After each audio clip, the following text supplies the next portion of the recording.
Trump decided he wasn't going to give us our farm check. That's fine. We're just going to burn the crops. Let everybody starve.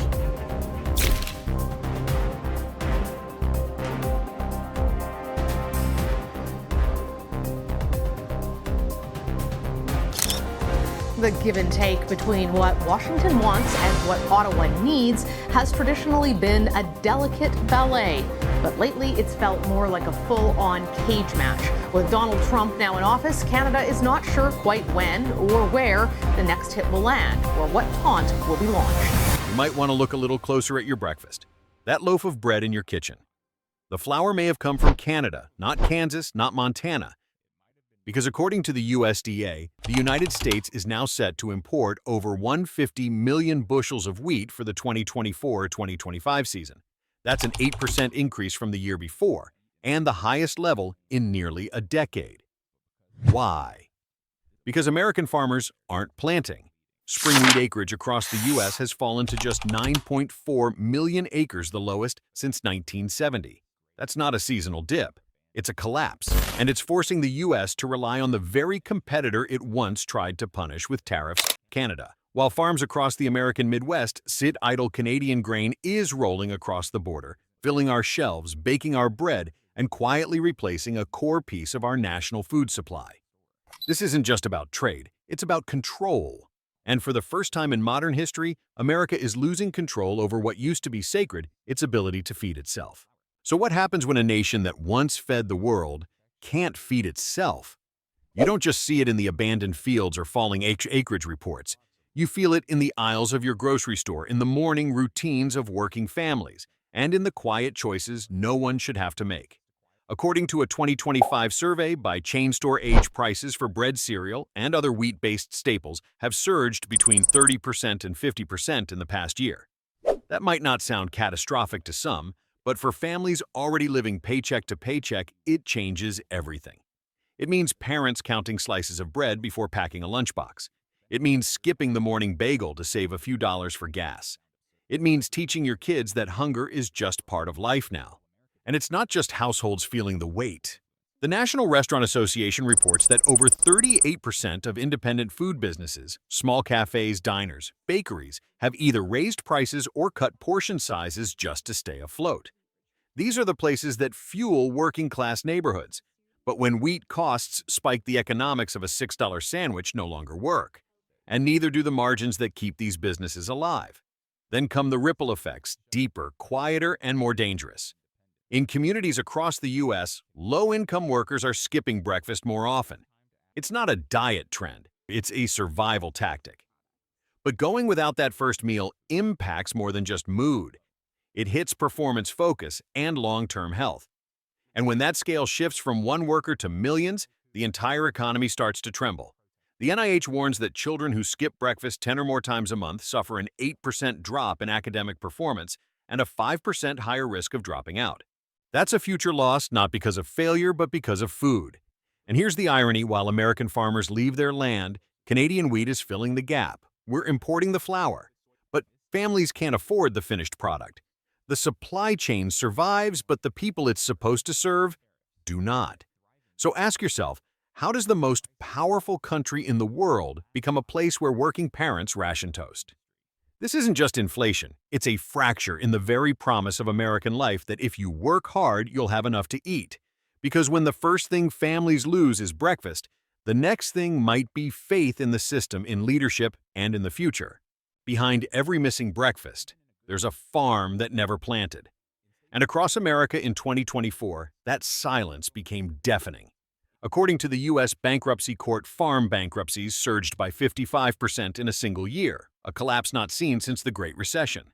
From Wisconsin to Texas, small and mid-sized farms are going under, not because they failed to grow, but because even a good harvest doesn't pay anymore. The numbers don't lie. Net farm income fell 24% in 2024, dropping from $159 billion in 2023 to just $121.7 billion based on USDA data.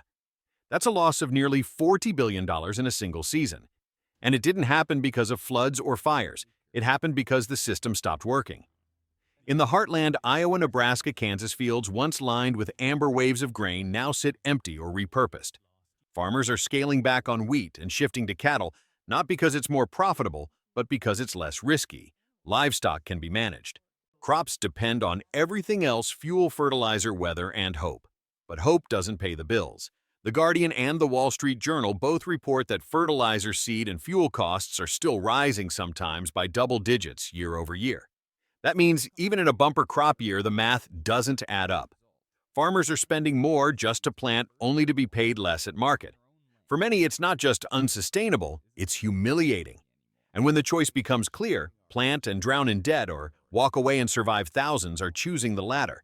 This isn't laziness, this is self-preservation, and it's changing the very shape of American agriculture. Abandoned fields don't just mean lost wheat, they mean lost economies.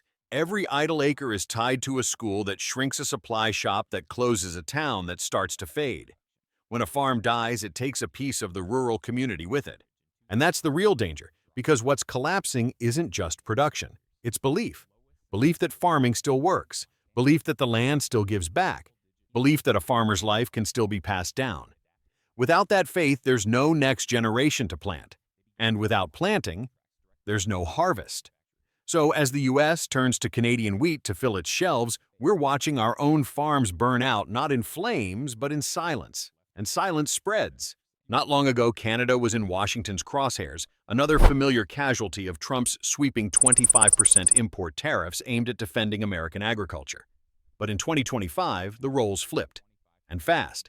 While American farms fell silent, Canada did the opposite, expanding wheat acreage across its prairie provinces and unlocking a wave of government support.